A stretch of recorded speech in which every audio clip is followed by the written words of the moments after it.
Tome seu lugar, vamos nesse momento refletir, escutar a palavra do Senhor. Pela manhã nós iniciamos então o capítulo 16 do livro de Atos. Então eu quero convidar os irmãos a abrirem suas Bíblias ou acessarem suas Bíblias em Atos dos Apóstolos, no capítulo 16. Nós vamos dar continuidade a partir do verso 11. Pela manhã nós já fizemos a leitura do verso 1 até o verso 10 e hoje nós vamos continuar então do verso 10. Enquanto você abre a sua Bíblia, eu quero saudar aqueles que estão conectados pelas redes sociais. Sejam todos muito bem-vindos a essa nova Igreja Batista do Salvador. Aqui presente nós temos a nossa irmã Cláudia. Seja muito bem-vinda, sinta-se bem no meio de nós. É um privilégio tê-la conosco. Atos dos Apóstolos, capítulo 16, começa então com uma segunda viagem missionária do apóstolo Paulo. Pela manhã nós falamos que a partir do capítulo 15, verso 36, houve ali então uma cisão, houve ali uma separação entre Paulo e Barnabé. Barnabé queria então que Paulo, nessa segunda viagem, novamente convocasse João Marcos, o seu sobrinho. Paulo não quis, porque ele abandonou a missão lá na Panfilha, na primeira viagem missionária. Paulo então disse, olha, ele vai nos abandonar de novo. E eles tiveram lá no verso 39 do capítulo 15, um desentendimento, irmãos, tamanho, que acabou então que cada um foi para um lado. Barnabé então acabou convocando João Marcos, seu sobrinho, e foi para a ilha de Chipre. Mas Paulo ficou com Silas. Silas, lembra que de manhã nós falamos que Silas veio até Paulo, por quê? Porque quando Paulo estava fazendo a sua primeira viagem missionária, alguns irmãos de Jerusalém passavam exatamente nas cidades aonde Paulo havia pregado, e esses irmãos vindo de Jerusalém distorciam. De manhã eu brinquei usando a palavra despregavam, né? Paulo pregava e esses irmãos que vinham lá de Jerusalém vinham e diziam para as igrejas, olha, Paulo pregou a vocês, mas vocês precisam fazer a circuncisão, senão vocês não serão salvos. Paulo então acaba pegando a sua equipe missionária junto com Barnabé, e lá no capítulo 15 ele se apresenta, e aqui nós temos então o relato no capítulo 15 do primeiro concílio de Jerusalém. Paulo dizendo, olha, eu sou apóstolo de Cristo como vocês são, vocês pregam aos judeus e eu prego aos gentios. Eu estou indo por todas as partes pregando a Jesus, mas alguns que estão vindo aqui estão dizendo que é necessário fazer a circuncisão. E esse concílio, então, junto com os apóstolos e presbíteros, eles deliberam, escrevem, então, uma decisão, um decreto, e enviam com Paulo, enviam Silas e mais um irmão. E Silas, depois que esteve com Paulo, Silas decide, então, não retornar mais a Jerusalém. Isso foi muito útil a Paulo, porque quando houve essa cisão, aqui já no capítulo 15, a partir do verso 36, quando Paulo então acaba se desentendendo com Barnabé, ele teoricamente ficaria sozinho, né? Então Silas disse, Paulo, não se preocupe, eu vou com você fazer então essas viagens, e inicia então a segunda viagem missionária de Paulo. Um pouco mais à frente de manhã nós falamos isso. Paulo então começa a fazer os preparativos, e a ideia de Paulo, irmãos, era então retornar para aquelas cidades onde ele já havia implantado igrejas, mas o Espírito Santo impediu que ele assim o fizesse. E Paulo então não pôde fazer isso, ele acaba indo para um lugar chamado Troade, e lá em Troade ele tem uma visão. Essa visão diz a Paulo, um homem aparece para ele, um homem ali da cidade ou do lugar, né, da Macedônia, aparece para ele um homem lá no verso 9 do capítulo 16, e diz a Paulo, passe a Macedônia e nos ajude. Paulo acorda daquela visão e imediatamente ele então vai a região da Macedônia. A região da Macedônia é uma área muito grande, muito extensa, uma área montanhosa, e essa área montanhosa faz justamente divisa com a Ásia, que é onde Paulo queria ir. Ele inicialmente queria ir para a Ásia. O Espírito Santo por 2 vezes disse, não, você não vai para a Ásia, vai para Troade. E quando ele chega lá em Troade, ele tem essa visão. Então, quando ele vai chegando ali na região da Macedônia, ele tem que desembarcar, e nós vamos ler a partir de agora como é que ele faz isso. Imediatamente ele se apronta e ele vai até esse lugar. Verso 11, vamos começar a ler a partir do verso 11. Partindo de Troade, navegamos diretamente para Samotrácia, e no dia seguinte para Neápolis, e dali partimos para Filipos, na Macedônia, que é a colônia romana, na principal cidade daquele distrito. Vamos pensar, a Macedônia, a região, o Império Macedônio, ficava no alto da montanha. Depois dessa cadeia de montanhas, já ficava então a região, o continente asiático.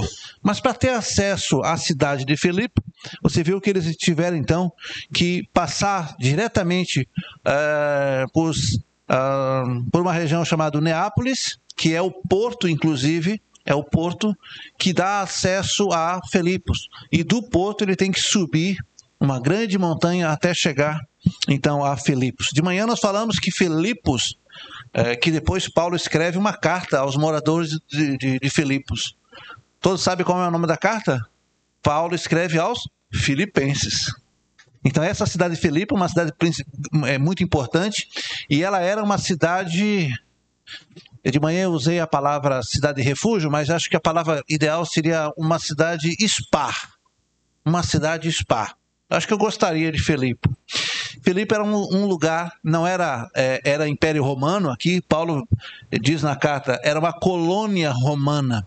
E aqui então era um lugar onde os ex-militares, homens que serviram ao Império Romano, gente que então ganhou seu prêmio, sua aposentadoria, eles então saíam do exército romano e herdavam terras, eles tinham ali benefícios. Então a cidade de Filipe era uma cidade muito importante e muito rica. Por quê? Porque ali tinha soldados romanos com herança, era um lugar de descanso.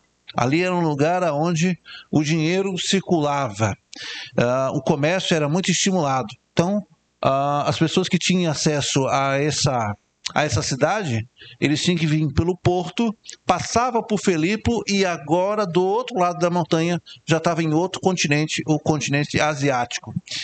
Daria até para dizer que seria uma espécie de Feira de Santana, né? E todos os lugares levam a Feira de Santana. De feira você vai para qualquer lugar. Assim era Filipe, só que Filipe dava acesso a outro continente. Muito bem. Colônia romana, a principal cidade do distrito. Ali ficamos vários dias. Olha só a Bíblia, verso 13. No sábado, saímos da cidade e fomos para a beira do rio, onde esperávamos encontrar um lugar de oração. Sentamo-nos e começamos a conversar com umas mulheres que haviam se reunido ali. Isso aqui é uma outra passagem interessante, porque se isso tivesse acontecido na região de Israel, seria completamente estranho.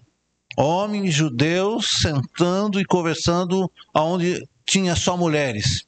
Vocês lembram do encontro de Jesus com a samaritana?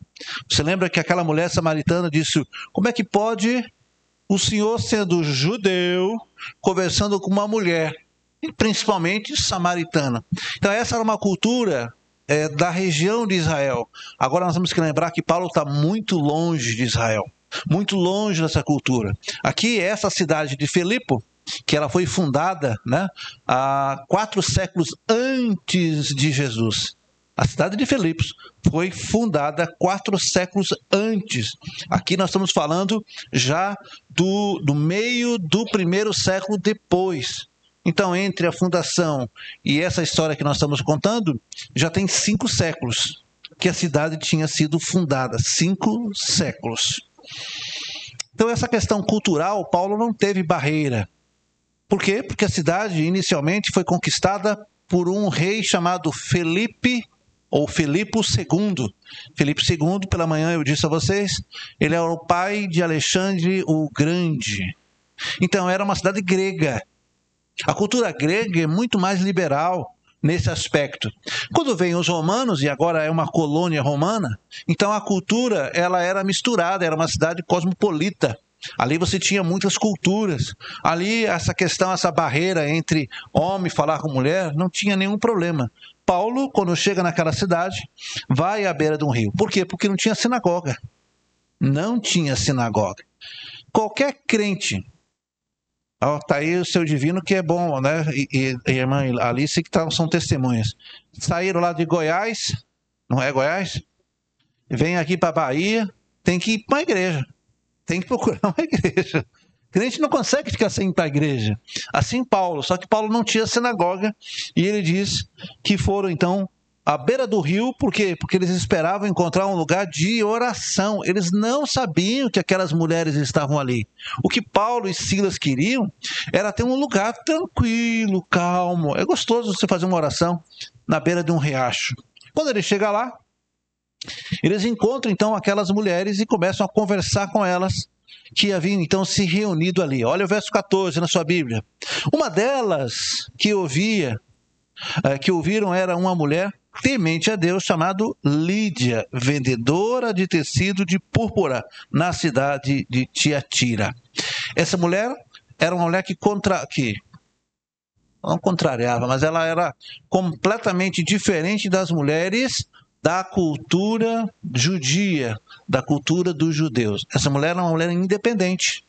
Essa mulher era uma comerciante de tecido, e de tecidos finos, diz aqui, de púrpura, na cidade de Tiatira. Ela era dona do seu próprio negócio. Há quem diga que ela seria, então, nos dias de hoje, ou uma empresária, ou, no mínimo, uma microempreendedora individual. O fato é que ela tinha ali um comércio. E por quê? Porque lembra que Filipos era uma cidade onde o comércio acontecia, ali tinha os soldados romanos aposentados, ali tinha, o dinheiro andava ali, né? Diferente de uma cidade onde você tem que fazer o comércio. Numa cidade onde tem muitos aposentados ou muitos funcionários públicos, o dinheiro vem mais fácil. Por quê? Porque é do governo, é estatal. Então ali o dinheiro circulava. E ela vendia tecidos ali, linho, tecido do bom. E ela então estava ali junto com aquelas mulheres. A Bíblia diz: e o Senhor abriu o seu coração para entender a mensagem de Paulo. Verso 15: tendo sido batizada, bem como os da sua casa, ela nos convidou dizendo: se o Senhor me consideram uma crente no Senhor, venham ficar em minha casa. E ela nos convenceu. Veja, mais uma vez uma quebra de cultura, né? Imagine, Paulo tinha acabado de conhecer aquelas mulheres, Paulo e Silas. Paulo prega o evangelho e não foi Paulo que convenceu.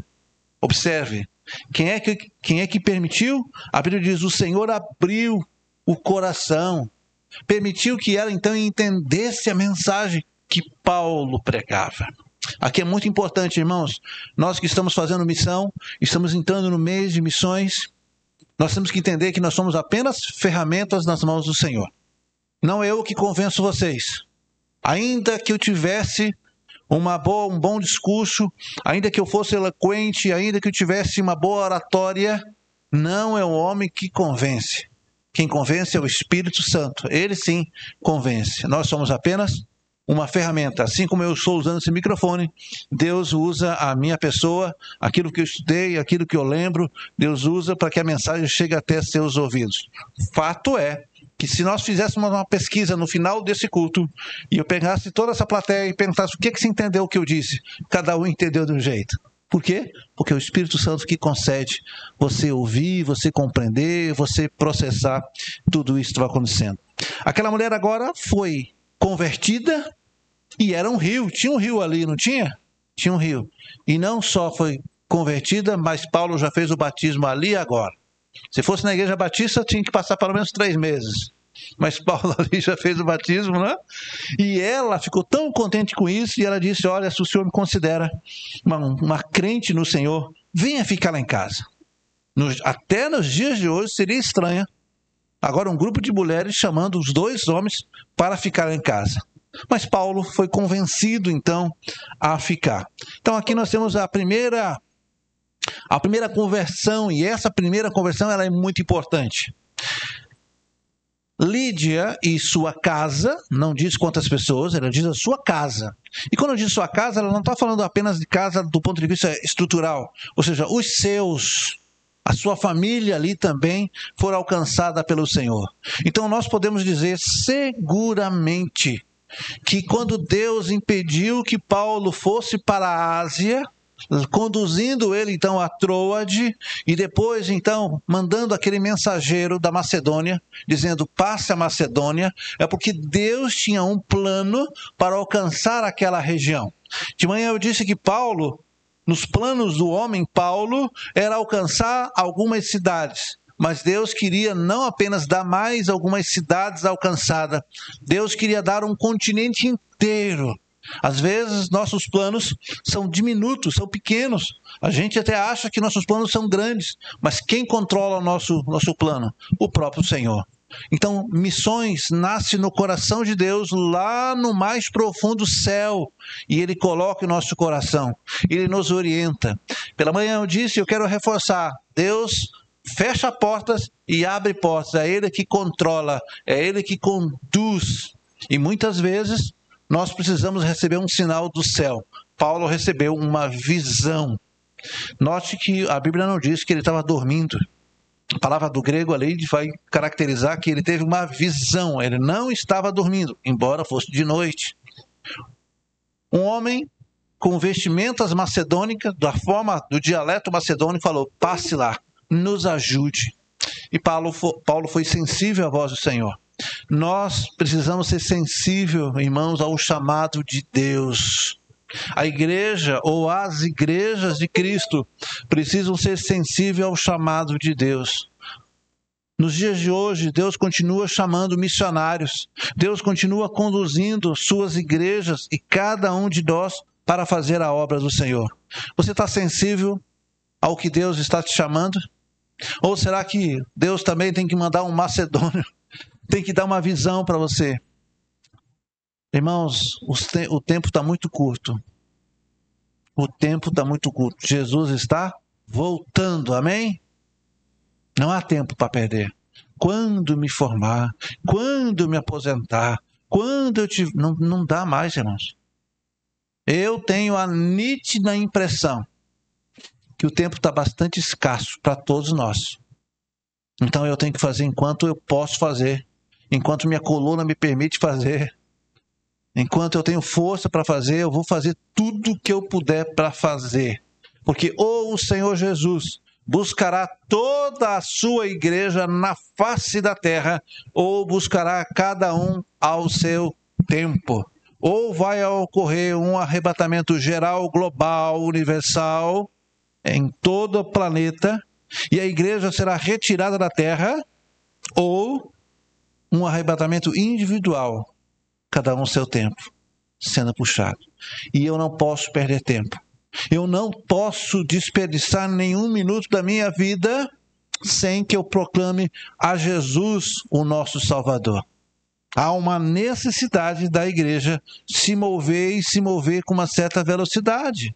Não há tempo. Precisamos fazer com que o mundo compreenda que aquele homem que foi desprezado, crucificado no meio de ladrões, ele de fato é o Salvador. A humanidade precisa, quem sabe, reconhecer como aqueles soldados romanos que depois de ter crucificado Jesus, depois que sentiram a terra tremer, disseram verdadeiramente, ele era o Filho de Deus. Mas nós precisamos fazer com que a sociedade compreenda que Jesus é o Filho de Deus antes do fim. Porque os soldados só perceberam depois que Jesus tinha morrido. Depois que a trombeta tocar, não adianta. As pessoas falaram, minha mãe tinha razão. Meu filho tinha razão. Por que eu não ouvi? E é papel nosso levar a palavra. Não é papel nosso convencer. O que para mim é um grande alívio. Porque muitas vezes eu prego e ninguém se converte. Se eu fosse me culpar, eu digo, meu Deus, como eu sou incompetente, porque eu falo, mas não é eu. Eu planto sementes e no tempo de Deus vai florir. Paulo agora vai para a casa então de Lídia e estabelece na casa de Lídia, aquela comerciante, uma base missionária. Lídia, ela então estreia, ela é a primeira convertida na Europa. Tudo que nós conhecemos de missões na Europa começou nesse dia em que Paulo, usado pelo Espírito Santo, fala com essa mulher e com as da sua família. Aquelas mulheres receberam o Evangelho. Me passa pela cabeça a ideia de que as mulheres são mais sensíveis ao Evangelho. Posso estar errado, mas me parece sempre que as mulheres têm uma atenção a mais. Você começa a ver personagens na Bíblia. Quem é que foi ver se Jesus tinha ressuscitado no primeiro dia da semana? Mulheres. Quem é que deu a notícia que Jesus... Mulheres. Quem é que cuidava de Jesus? Quem é que dava... Mulheres. Então as mulheres, irmãos, vocês que estão aqui, irmãs, vocês que estão nos assistindo, vocês têm um papel importante dentro de missões. Quando uma mãe tem um filhinho pequenininho, um bebezinho, e eu me lembro da minha querida mãe, eu sempre digo isso à igreja e vou repetir mais uma vez. Metade das histórias que eu conheço do Antigo Testamento eu não aprendi no seminário. Foi Dona Nádia que me contou as histórias, como é que Davi derrotou aquele Golias, como é que Sansão vacilou e se entregou. Essas histórias eu não aprendi no seminário. Foi minha mãe. Minha mãe começou a plantar a sementinha, mesmo que eu ainda no período de adolescência, né? A aborrecência, como a gente brinca. Mas um dia, aquela semente que minha mãe plantou enquanto ela ninava, em vez de contar a história do Chapeuzinho Vermelho, minha mãe contava as histórias bíblicas. Algumas me assustavam terrivelmente, mas todas elas ficaram guardadas aqui, ó, na minha mente e no meu coração. Quando eu fui fazer o seminário, eu ria, porque muitas das histórias que minha mãe contava, eu dizia, isso aqui eu já sei como é. E minha mãe, embora não tenha estudo teológico, me contava as histórias com uma assertividade exegética impressionante. Deus orientava ela e ela me contava essas histórias. As mulheres têm um papel relevante desde a criação dos seus filhos, porque é a mamãe que ensina os seus filhos. Tudo. Não é o pai, lamentavelmente. Quem é que ensina a criança a fazer no piniquinho? Quem é que ensina a criança a lavar as mãos, depois de escovar seus dentinhos? Tudo é a mamãe. Então vocês, mulheres, têm esse privilégio de plantar essa semente logo no início. Pastor, e depois que está grande, continua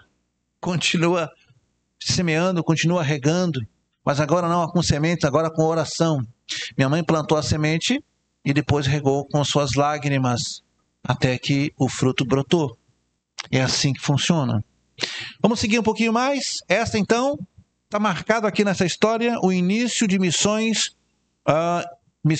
internacional, né? Porque Paulo está fora da sua área. Lídia, então, foi a primeira convertida, a primeiro membro ali daquela igreja que nasceria na casa dela. Seguindo um pouco, verso 16. Certo dia, ou seja, alguns dias depois, certo dia, indo nós para um lugar de oração, encontramos uma escrava. Parece que Paulo sempre tinha que ir para um lugar para orar, né? Na primeira vez que ele procurou um lugar para orar, ele encontrou Lídia. Agora, no verso 16, ele diz, certo dia, indo nós para orar, achando um lugar para orar, encontramos agora uma escrava que tinha um espírito pelo qual predizia o futuro. Essa palavra no grego vai nos levar à palavra pitonisa. Ela era alguém que, possuída por espíritos, predizia o futuro. E aqui o texto diz assim, e ela ganhava muito dinheiro para os seus senhores com adivinhações. Então o texto está dizendo que ela era uma escrava. Aqui nós podemos ver claramente que ela era escrava duplamente. Escrava do espírito que lhe possuía. Não era uma possuída, não era uma endemoniada como nós costumamos a lembrar, aquela pessoa que dá gritos e cambalhotas. Não, ela era aparentemente normal. Sim, o inimigo pode usar qualquer pessoa que não tenha o Espírito Santo. Isso aqui, cabe aqui um parênteses teológico. Um crente salvo, remido, comprado pelo sangue precioso de Jesus, não pode ser ocupado por espíritos. Por quê? Porque o Espírito Santo já está aqui. Não tem como. Não há como. Isso é tão maravilhoso que nem depois da nossa morte, nem mesmo nossos restos mortais podem ser ocupados. Não pode ser. Mas as pessoas que não têm o Espírito Santo estão vazias do Espírito, casa vazia. E aí, então essa mulher, ela era escrava então desse Espírito e também dos seus senhores, porque o texto começa dizendo que quando Paulo e Silas tentaram encontrar um lugar, agora encontraram uma escrava. E ela então possuía esse espírito.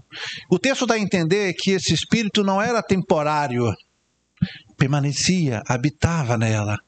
E ela fazia com que os seus senhores, portanto os donos dela, ganhassem dinheiro. Verso 17.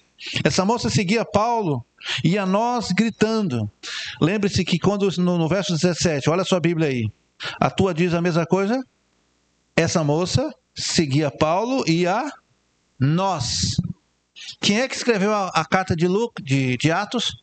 A carta de Lucas, eu dei a resposta. Quem é que escreveu Lucas? Não foi Atos?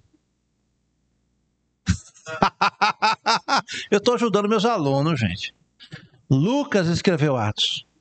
Acontece que não foi Silas. Então nós poderíamos olhar aqui e dizer, não, mas foi Silas que está contando essa história. Não, quem conta essa história foi Lucas. E quando ele diz assim, essa moça seguia Paulo e a nós. Nós quem?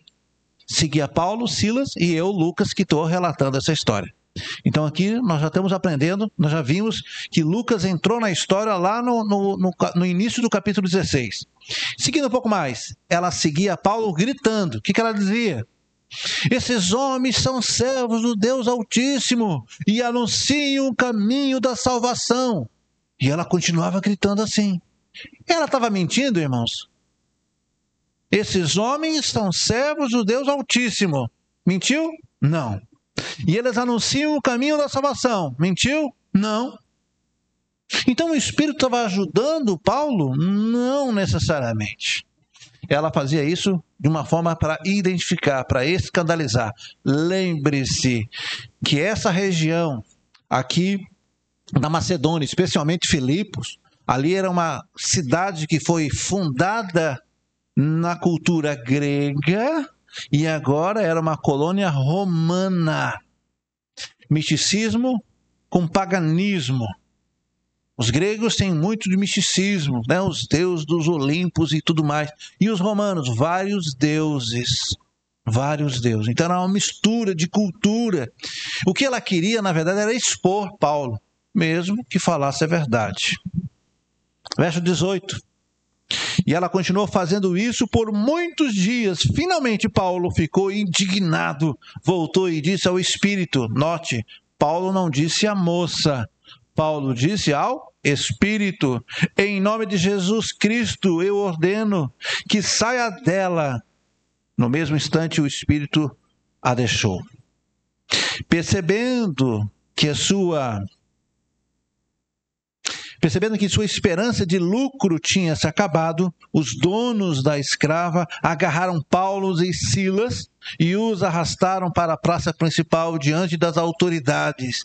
E levando-os aos magistrados, disseram, esses homens são judeus. Note, por que isso acontece? Porque essa mulher gritava todos os dias. Todo mundo sabia que eles não eram dali. E agora, quando Paulo tirou deles o espírito da adivinhação, ou seja, acabou o dinheiro. Ninguém mais vai fazer nada ali. Eles estavam falidos. Esses homens são judeus, estão perturbando nossa cidade. Verso 21. Propagando o costume que a nós, romanos, não nos é permitido aceitar e nem praticar. Verso 22. E a multidão ajuntou-se contra Paulo e Silas, e os magistrados ordenaram que lhe tirassem as roupas e fossem açoitados. Depois de serem severamente açoitados, foram lançados na prisão.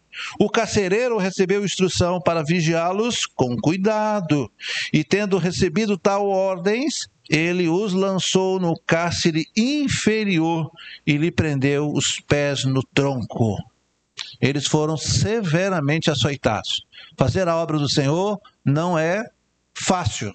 De manhã eu disse que para fazer a obra do Senhor não basta apenas colocar um colete escrito missões, evangelismo e eu vou agora. Não, tem que estar com a vida consagrada, tem que saber o que está fazendo, tem que ter o temor de Deus, tem que ter um preparo. Paulo e Silas aqui agora estão apanhando por falar a verdade. E não é pouca coisa. Um açoite, e o texto diz, severo. O carcereiro recebeu a ordem e trancou ele no cárcere inferior. Paulo não estava numa sala especial. Paulo não teve audiência de custódia. Paulo não teve visita de advogados de direitos humanos. Ele foi lançado no cárcere, mas antes ele passou uma vergonha. Primeiro, para que um judeu ficasse sem roupa já é uma vergonha. Para ser judeu. Ele ali apanhou na frente de todo mundo. Como nós falamos aqui na Bahia, apanhou feito mala velha. Foi lançado e jogado lá no porão. Qualquer um de nós diria, para mim chega. Não dá. Qualquer um de nós olharia para o céu e diria, Senhor, eu estou fazendo a sua obra, Senhor. Senhor, eu deixei esposa, filhos, deixei meu trabalho para me dedicar à sua obra. Olha o que eu recebo em troca. Qualquer um de nós ficaria então com esse pensamento, menos quem tem o coração na obra. Missionários, igreja, saibam, estejam preparados. Fazer a obra do Senhor não é fácil. Há um custo a ser pago.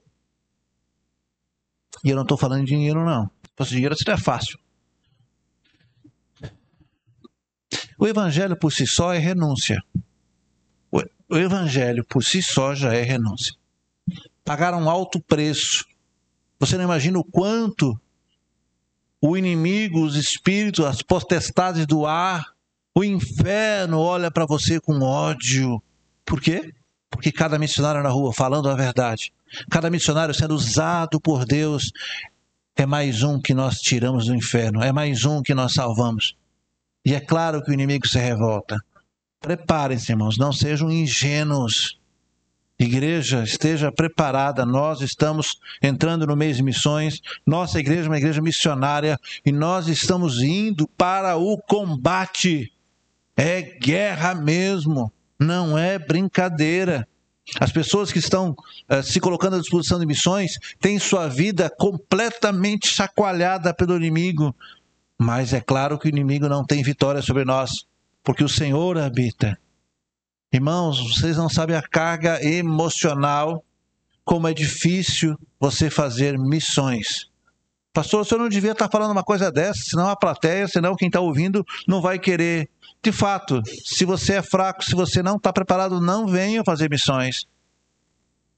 Se você não tem condição, não vá. Missões é para quem tem o coração na obra e para quem está disposto. Exige um preparo? Sim, exige um preparo. Vamos sofrer? Vamos sofrer. O próprio Jesus diz, olha, no mundo vocês vão ter aflição, mas eu venci o mundo. Irmãos, a recompensa é maravilhosa. Vez por outra, Deus nos permite ver a recompensa quando nós pregamos, quando nós falamos, anunciamos boas novas para uma pessoa e essa pessoa diz, eu quero Jesus. Não há recompensa maior. Os meus olhos poder ver aquilo que o Senhor fez usando a minha própria vida. Que coisa boa. Paulo aqui e Silas foram então colocados na prisão. Cadê? Aqui, verso 25. Eles estão então com seus pés amarrados num tronco. Verso 25. Por volta da meia-noite, Paulo e Silas estavam orando e cantando hinos a Deus. O que você faria se você tivesse levado uma surra daquelas, as costas sangrando, no escuro? Você agora está ali preso. Você no mínimo estaria chorando, no mínimo estaria murmurando. Mas Paulo e Silas estavam cantando, orando, meia-noite. E o texto diz que enquanto eles cantavam, os outros presos ouviam. Verso 26. E de repente houve um terremoto tão violento que os alicerces da prisão foram abalados imediatamente. Todas as portas se abriram e as correntes de todos se soltaram. Irmãos, para pensar. Um terremoto foi tão poderoso, mas não caiu o teto? Porque Deus sabe o que faz. É Deus que controla até mesmo o terremoto, tempestade. É Ele que controla todas as coisas. Esse terremoto abalou, foi violento, mas não matou ninguém. Verso 27. O carcereiro acordou e, vendo abertas as portas da prisão, desembaiou a sua espada para se matar, porque pensava que os presos tivessem fugido. Mas por que ele deveria se matar? Porque ele morreria e seria torturado e sua família também pagaria o preço. O carcereiro, um funcionário de Roma, tinha ali a responsabilidade. Qualquer um que fugisse, a vida por vida. E ele imediatamente disse, eu vou me matar porque minha família vai sofrer e eu vou sofrer.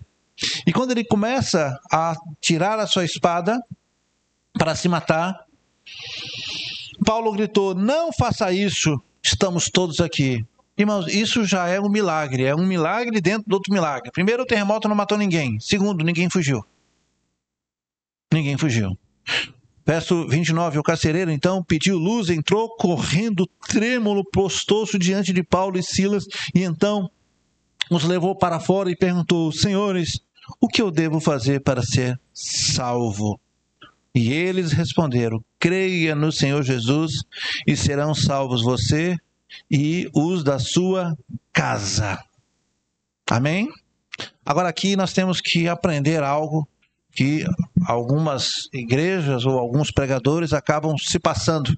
Mas eu aqui estou sendo compelido a dizer a vocês, quando os textos na Bíblia, como Josué disse, eu e minha casa serviremos o Senhor, como agora esse carcereiro, ao perguntar a Paulo, e Paulo diz, olha, creia no Senhor Jesus e você e sua casa será salvo. Isso não é automático, irmãos. Ah, que bom que seria, né? Eu levanto minha mão, eu me arrependo dos meus pecados, eu recebo Jesus como meu Senhor e toda a minha família está salva. Não é assim. Não é de balaiada, não é salvação no atacado. O que o texto quer dizer é que você, agora salvo, vai testemunhar. E a promessa é que os que da sua casa serão alcançados através de você. Não é uma salvação para minha família automática. Logo eu sou crente e meus filhos são crentes. Não é assim. Filhote de peixe, peixinho é. Filho de crente não é crentinho. Cada um precisa ter um encontro pessoal, precisa ter arrependimento, precisa reconhecer Jesus. Então não confunda quando o texto diz, você e os da sua casa serão salvos. O texto seria melhor isso, serão salvos se arrependerem, se confessarem Jesus. Porque senão, irmãos, nós estaríamos pregando aqui uma mentira, uma promessa que não é isso que Jesus. Então eu sou salvo e pronto, minha família toda está salva. Não é assim. Mas há uma promessa. Basta ter um. É o que aconteceu com Lídia. Lídia ouviu a palavra do Espírito Santo através de Paulo e os da sua casa, naquele momento, receberam Jesus e houve um batismo coletivo naquele rio. A família de Lídia toda foi alcançada. É isso que o texto está dizendo. Verso 32. E pregaram a palavra de Deus a ele e a todos da sua casa. Naquela mesma hora da noite, o carcereiro lavou as feridas deles, e em seguida ele e todos os seus foram batizados de novo. Assim como Lídia ouviu a voz de Deus, recebeu Jesus e também os da sua casa, e foram batizados. Aqui se repete a cena. O carcereiro ouviu a voz. O carcereiro já tinha se arrependido, né? Ele disse: o que eu devo fazer para ser salvo? Mas, naquele momento do terremoto, você acha que o terremoto só aconteceu na prisão ou foi na cidade inteira? Na cidade toda. O que a esposa e os filhos do carcereiro correram para o cárcere? Meu marido está trabalhando, está de plantão. Aconteceu um terremoto, vou ver se ele está vivo. A esposa, seus filhos correram e o carcereiro estava onde? Já para o lado de fora. E quando Paulo está falando com o carcereiro, sua família está ali. Paulo prega para ele e sua família, que viu o milagre, vendo a atitude do pai, do esposo ali, se entregando sua vida para Jesus. É claro que sua mulher e seus filhos, nós queremos seguir a esse Deus que meu pai está recebendo agora. Isso nos ensina uma coisa: nossos filhos precisam ver o nosso exemplo. Ali houve, pela segunda vez, uma conversão não apenas do carcereiro, mas também da sua família, e já foram batizados. Paulo era rápido, né? Pregava, ensinava, batizava. Então agora nós temos a segunda família convertida dentro de Filipe. É assim que Deus usa. Verso 34. Então os levou para a sua casa, serviu-lhes uma refeição, e com todos da sua casa alegrou-se muito por então haver crido em Deus. Mais uma família alcançada, mais membros da igreja de Filipe aconteceu nesse exato momento.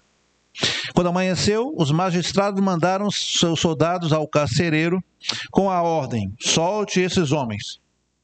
O carcereiro disse a Paulo: os magistrados deram ordem para que você e Silas sejam liberados. Agora podem sair, vão em paz. Mas olha o que acontece no verso 37. Mas Paulo disse aos soldados: sendo nós cidadãos romanos, eles nos açoitaram publicamente, sem processo formal, e nos lançaram na prisão. E agora querem livrar-se de nós secretamente? Não. Venham eles mesmos e nos liberte. Verso 38, os soldados relataram isso aos magistrados, os quais, ouvindo que Paulo e Silas eram romanos, ficaram atemorizados. Vieram para se desculpar diante deles e, conduzindo-os para fora da prisão, pediu-lhes que saísse da cidade. Verso 40, depois de saírem da prisão, Paulo e Silas foram para a casa de quem? De Lídia, sua base. Paulo tinha estabelecido uma base, onde os encontraram com os irmãos, encorajando-os, e depois partiram. Então nós finalizamos o capítulo 16 com uma história maravilhosa. Essa história começa quando Paulo queria fazer então um percurso de visitar as cidades aonde ele já havia pregado na primeira viagem missionária. Deus disse: não, Paulo, você não vai voltar, você vai para frente, vai fazer tua segunda viagem missionária, vai à frente. Ah, então eu vou. Não vai não, você não vai para a Ásia, você vai para onde eu te mandar. É assim que nós temos que ser, guiados pelo Espírito Santo. É Ele que conhece o nosso caminho. E Paulo, graças a Deus, teve aquela visão daquele homem, foi então para a Macedônia, desembarca ali em Neápolis, e ele então entra na cidade de Filipos, e a partir dali Deus vai usando eles. Nós temos 3 pessoas, ou 3 famílias alcançadas ali. Essa escrava, nós não sabemos como é que foi a família dela, se ela tinha família ou não. A gente não sabe, irmãos, se ali, de fato, ela permaneceu. O texto não dá para nós isso, mas ela era possessa uma vida toda. Ela agora não é mais possessa. Agora ela está livre, livre para ouvir o evangelho. Ali Deus salva, cura e liberta. O que eu queria trabalhar com os irmãos a partir de agora é que, na verdade, quem trabalha em missões ou quem trabalha evangelizando precisa ter essa consciência. Eu preciso pregar. Pregar para o bêbado, pregar para o drogado, pregar para o empresário, para a dona de casa, para os nossos pequenininhos. Eu preciso pregar a toda criatura. Ah, eu não vou nem pregar para aquele ali porque eu acho que ele não vai, não. É você que sabe? Claro que nós não vamos nos colocar em risco. Eu tenho orientado a equipe missionária, se a pessoa está ali, de repente, né, fazendo uso de drogas, naquele momento não vá. Se a pessoa está tendo ali um ataque, não vá.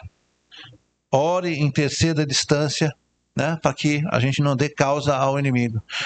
Mas hoje foi um exemplo disso. Hoje eu vi De Niro sendo abraçado ali calorosamente lá no Fim de Ninja.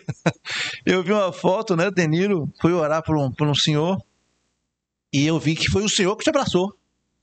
Ele foi orar por um homem e o homem que abraçou ele. Eu achei bonito isso. Ou seja, as pessoas estão carentes de oração, as pessoas precisam ouvir uma palavra de esperança. Porque já chega a família, já chega a polícia, já chega todo mundo acusando e dizendo: você é um perdedor, você não é nada. Nós precisamos ser a esperança, trazendo uma palavra de salvação. E o Evangelho é isso. O Evangelho veio para os doentes.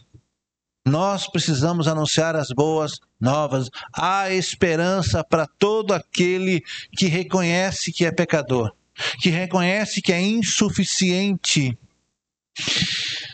Aqui, irmãos, o Evangelho transforma vidas. Nós tivemos aqui pelo menos 3 pessoas que foram completamente transformados. O carcereiro, que ia morrer e que deveria morrer, não morreu. Ele foi poupado porque os presos não fugiram. Logo, Roma não ia punir ele. Muito pelo contrário, é muito possível que o carcereiro, que a gente não sabe o nome, tenha ganhado uma medalha de honra ao mérito. Afinal de contas, depois do terremoto, ele não perdeu nenhum soldado. É capaz. Aquela escrava que estava ali, quem sabe em tormento, não se sabe quantos anos, agora está livre. Teve uma vida agora transformada. Quem sabe pode casar, quem sabe pode ter filhos, quem sabe pode viver. Antes não podia, era escrava.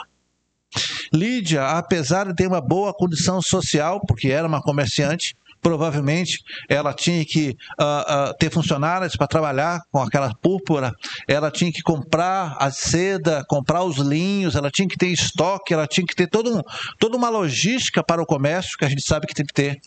Ela era alguém ocupada, mas agora o que ocupa o coração dela é o temor de Deus. Não apenas ela, mas também sua família. Não apenas o carcereiro, mas também sua família. O Evangelho transforma. Lembra que de manhã eu disse que quando a gente faz missões, é importante que a gente leve o sopão, é importante que a gente leve, quem sabe, uma manta. Por exemplo, na Bahia nós não temos muito problema de frio. Cadê minha irmã? Veio de capote hoje lá. A minha baiana veio de capote. Mas, irmãos, eu sou paranaense, eu sou curitibano. Tá quantos graus lá?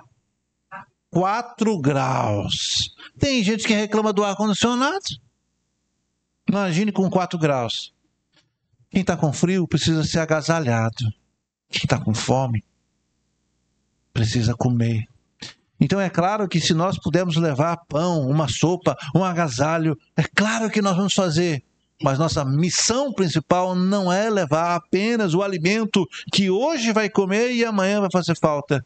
Não foi isso que Jesus disse àquela samaritana: essa água que tu bebe, amanhã você vai ter sede. Mas se você beber da água que eu te der, nunca mais você vai ter sede. Ela ficou tão impressionada e disse: Senhor, me dê essa água. E é essa água que nós temos que oferecer. É esse alimento, é esse pão que nós temos que oferecer. Oferecer o Evangelho. Se tiver um agasalho, se tiver algo, faça. O que nós estamos vendo aqui, irmãos, é que o Evangelho chega a todas as pessoas. A graça é de graça. O Evangelho chega a todas as camadas sociais. Ela alcança todo tipo de gente, todo tipo de raça. O Evangelho não discrimina. Ó, que coisa boa. A gente costuma dizer que a praia é o lugar mais, vamos dizer assim, mais social, né? Algumas praias, tem praia que é fechada, que você não pode entrar. Mas no modo geral é isso. Você vai na praia e você vê, não consegue saber quem é rico, milionário. A não ser que os colar, né, os anéis de ouro, a gente consegue perceber. Pela mesa, pelo volume de caranguejo, de camarão, de ostra, a gente consegue olhar. Mas é um ambiente... O Evangelho, ela é para todos, precisa ser para todos. Quem é que vai pregar esse Evangelho? Irmãos, só nós temos a autoridade de fazer isso. Eu vou repetir, ó, vou olhar para você que está em casa. Só nós, nem os anjos têm essa autoridade de pregar a palavra. Foi confiada a nós. O mesmo amor que Deus derramou sobre mim é o mesmo amor que Ele quer derramar sobre toda a criatura. E é nós que temos que levar essa palavra. Como é que a gente faz isso? Se colocando à disposição. Como eu disse, Paulo não tinha noção. Ele queria só algumas cidades. Deus deu a ele um continente. E aqui, praticamente nos primeiros dias que ele está aqui na Macedônia, nos primeiros dias, Deus foi dando vitória para ele. Vidas foram transformadas. E a partir dessa conversão, dessa mulher, Lídia, abriu-se as portas para a Europa. A gente não tem noção de como Deus pode prosperar uma semente que eu e você colocamos. Assim acontece com as nossas crianças aqui na sala de aula. Agora, Maria Alice e Miguel estão ali. A gente costuma dizer, aliás, é um erro nosso, né? Um erro cultural, dizer, as crianças estão na salinha. Nós não temos salinha, não. Nossa sala, para começar, é grande, não é salinha. Ali não é cultinho, ali é escola, ali eles estão aprendendo. Está aí Luana, que é a nossa professora, Giane, que é professora, quem mais? Eu estou vendo aqui, professora. Ensina, tem lição. É claro que nós fazemos isso com uma metodologia brincando, mas os nossos filhos, nossos netos aprendem a palavra de Deus. Porque eu sei que são sementes. Serão pais, serão mães, serão empresários, serão magistrados, eu não sei o que serão. E nós estamos plantando. Talvez a gente não vai estar aqui para ver essas crianças despontando. São elas. Quem sabe daqui dessa igreja aqui vai sair pastores, evangelistas, vai sair pessoas relevantes a essa sociedade. E quem é que está fazendo? Hoje, nós estamos plantando semente para o futuro. Você é responsável por isso, essa igreja é responsável por isso, irmãos. Por isso, cuidado com o seu exemplo. Se dedique, se santifique, busque ao Senhor, use os seus recursos. A palavra diz, busque o Senhor em primeiro lugar. Preguei domingo passado sobre as prioridades da vida. A gente tem tempo para tudo. Olha a sua agenda. Amanhã vai ser uma loucura. Por quê? Porque amanhã é segunda-feira, terça é feriado. Então, tudo tem que ser pago, tudo tem que ser feito. Nós temos agenda para tudo. E para missões, nós temos agenda? Você pode visitar o campo missionário, você pode ajudar o campo missionário. Ah, pastor, não, essa semana vai dar. Tem agenda para tudo, mas não tem agenda para fazer a obra do Senhor. Será que a gente não compreendeu que é uma urgência, urgentíssima, levar a palavra? Todas as demais coisas vos serão acrescentadas.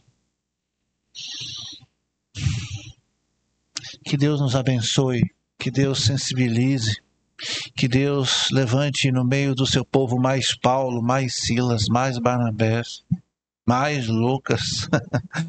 Que nós tenhamos coragem de pregar a palavra de Deus, com palavras, com atitudes, com gestos. Que Deus use a cada um de nós para começar a mudar, a transformar a próxima geração. E ela começa em casa, com os nossos filhos, depois com os nossos netos. O maior campo missionário que nós temos é a sua casa, é a sua família. Não adianta ir para a China, para a Índia, não adianta querer ver. Você tem que fazer seu campo missionário. Tá bem? Tá indo bem teu campo missionário? Tá, então agora vamos fazer fora. Vocês vão para todos os lugares. Começar por onde? Por Jerusalém, por Samaria e por todos os confins. Não adianta ir para os confins se a tua casa está bagunçada. Vai pregar para os outros e para os seus não? Pensa nisso. Eu quero então fazer uma oração. Coloque diante de Deus a sua vida, a sua família. Coloque diante de Deus o seu pedido de oração. Eu não sei o que se passa aí no seu coração, na sua mente, as suas lutas. Mais uma semana nós temos pela frente. Algumas pessoas dizem, poxa vida, mais uma semana. Sabe como é que eu encaro? Eu digo, poxa, é mais uma semana que vai desaparecer. Eu tenho que resolver a minha vida, eu tenho que fazer a obra do Senhor. Eu tenho que consertar o que precisa ser consertado, irmãos. com a urgência. Eu não sei o que você precisa resolver na sua vida. Resolva rápido. Não perca tempo. Enquanto nós tentamos resolver a nossa própria vida, outras vidas estão se perdendo. Pai, em nome de Jesus, muito obrigado, Senhor, por essa oportunidade. Obrigado, Senhor, por aqueles que estão conectados, aqueles que vão assistir essa mensagem. Obrigado, Senhor, pela irmã Cláudia, Senhor, que está aqui conosco, ouvindo. Quem sabe o Senhor trouxe ela no momento certo para ouvir a mensagem certa. Ó Deus, abençoe a cada família aqui representada. Cada um de nós está, quem sabe, batalhando. Sim, porque nós estamos numa guerra. Aqui ainda não é o céu. Nós somos afligidos, como disse Paulo, nós somos agoniados, mas nós não vamos desistir, Senhor. Nós vamos cada dia mais buscar a Tua face, cada vez mais depender do Senhor, a cada dia, para se colocar à disposição da obra.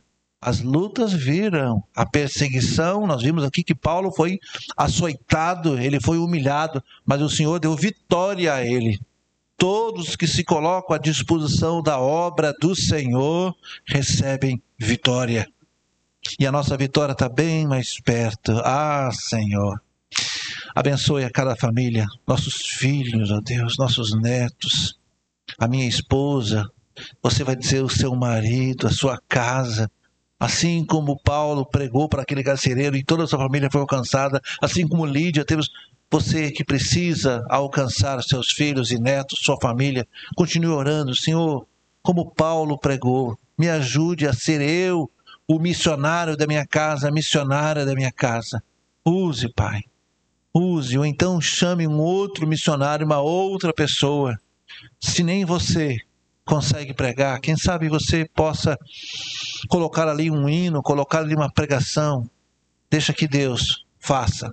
Basta que você se coloque à disposição, Pai. Nos dê uma semana debaixo da sua poderosa e potente mão. Queremos agradecer porque pela manhã oramos intercedendo pela vida da nossa irmã Cláudia, que estava internada fazendo uma cirurgia. Agora já tive a notícia que ela já recebeu alta, está em casa uma hora dessa, ó Deus, e o Senhor deu vitória a ela e a família de Big, Senhor. A oração tem poder, o Senhor está pronto a nos ouvir, está pronto, Senhor, a nos dar a vitória quando nós estamos na posição correta, Pai. Nos dê, como eu disse, uma semana de vitória, Senhor. Vai ter luta? Vai, mas nós queremos lutar aos pés do Senhor. Assim nós oramos, pedindo, Senhor, a sua proteção. Nos leve em paz para nossas casas. Ó Deus, permita que nós possamos retornar a esse lugar na quarta-feira, 19h30. Ó Deus, nos dê vitória. Assim oramos em nome de Jesus. Amém? Eu não sei como é que Deus falou ao seu coração, mas eu sei que você precisa e eu preciso rever, nos santificar, nos colocar à disposição da obra de Deus. Amém? Nós vamos para nossas casas. Dê um abraço no seu irmão. Não tem cantina agora à noite, né? Não tem cantina agora à noite. Você que está em casa nos ouvindo, você é nosso convidado para quarta-feira, 19h30.